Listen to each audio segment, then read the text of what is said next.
गुढीपाडवा म्हणजे फक्त एक सण नाही, ही एक गाथा आहे, शौर्याची, संघर्षाची आणि विजयाची.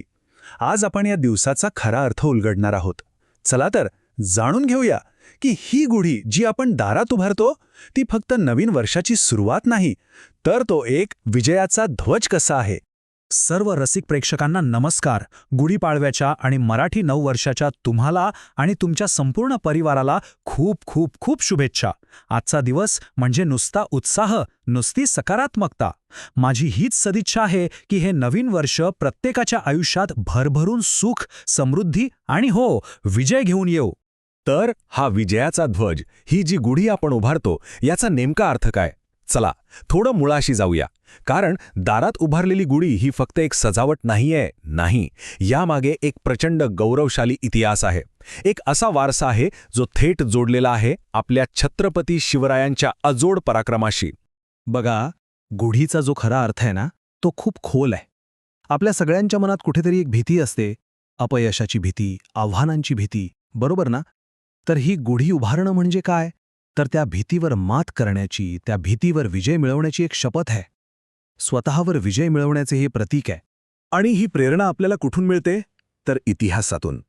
असं म्हणतात की छत्रपती शिवरायांचे मावळे जेव्हा रणांगणात शत्रूला धूळ चारून परत यायचे, तेव्हा विजयाचं प्रतीक म्हणून स्वराज्याची गुढी उभारत असत. विचार करा, काय तो क्षण असेल. आज आपण तीच परंपरा पुढे घेऊन चाललोय. फक्त आता आपली लढाई ही स्वतःच्या मर्यादांशी आहे, आणि या लढाईत मिळवलेला विजय तोच आपला खरा पाडवा आहे. पण थांबा, गुढीपाडवा म्हणजे फक्त इतिहास नाही. या सणात एक जबरदस्त तत्वज्ञान दडलेले आहे, आयुष्याचं सार आहे. हा फक्त एक विधी नाहीये, तर आयुष्य कसं जगावं हे शिकवणारी एक पद्धत आहे. आणि ते तत्वज्ञान कशात आहे माहिती आहे? एका छोट्याशा प्रथेमध्ये. आपण सगळेजण गुढीपाडव्याला कडुनिंब आणि गूळ एकत्र करून खातो. कधी विचार केलाय असं का खातो आपण हा कडूगोड प्रसाद?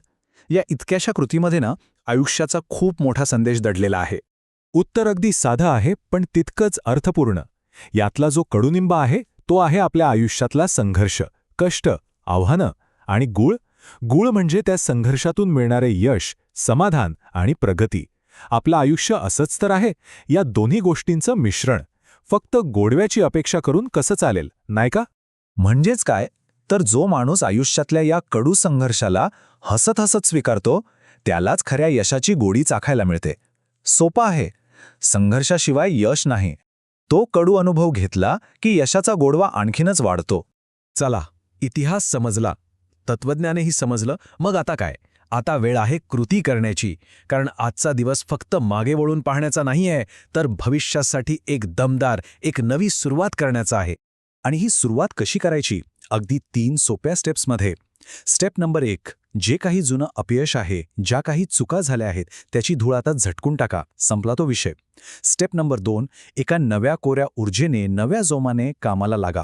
आणि सगळ्यात महत्त्वाचं, स्टेप नंबर 3, वाट बघू नका. आजच, आत्ताच आपल्या ध्येयाकडे पहिलं पाऊल टाका.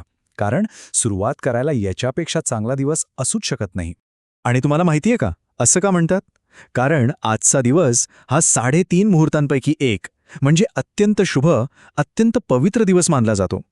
त्यामुळे कुठल्याही चांगल्या कामाच्या सुरुवातीसाठी वेगळा मुहूर्त बघण्याची गरजच नाही. आपलं ध्येय, आपलं लक्ष हेच आपलं सगळ्यात मोठं शुभकार्य आहे. आणि त्याचा शुभारंभ करण्यासाठी आजचा दिवस सर्वोत्तम आहे. आणि हो, प्रवासात एक गोष्ट कायम लक्षात ठेवा. हार कधी होते? जेव्हा आपण प्रयत्न करणं सोडून देतो तेव्हा. जोपर्यंत आपण लढतोय, जोपर्यंत आपण प्रयत्न करतोय, तोपर्यंत आपण हारलेलो नाही.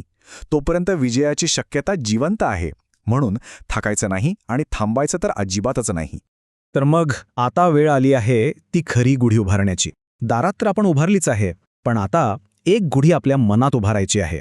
कशाची गुढी? आपल्या स्वप्नांची, आपल्या ध्येयांची गुढी. आज स्वतःशी एक पक्कं वचन घेऊया, एक प्रतिज्ञा, की या नवीन वर्षात संकटं तर येणारच आहे, पण मी त्यांना घाबरणार नाही. उलट त्या प्रत्येक संकटालाच मी यशाची पायरी बनवेन आणि त्यावर पाय ठेवून पुढे जात राहीन. आता एक क्षण थांबवा आणि स्वतःला विचारा, यावर्षी माझी गुढी कोणती आहे? असं कोणतं एक ध्येय आहे जे मला यावर्षी गाठायचंच आहे? काहींसाठी ती गुढी असेल चांगली नोकरी, काहींसाठी उत्तम आरोग्य, काहींसाठी शिक्षण, तर काहींसाठी एखादी कला. आपली घुडी कोणती? आज ती निश्चित करा. चला तर मग या पाडव्याला फक्त दारात नाही तर मनातही विजयाची घुडी उभारूया आणि आपल्या स्वप्नांच्या दिशेने पहिलं दमदार पाऊल टाकूया.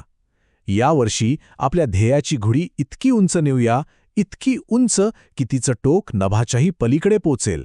तुम्हा सर्वांना गुढीपाडव्याच्या आणि नववर्षाच्या पुन्हा एकदा विजयी शुभेच्छा.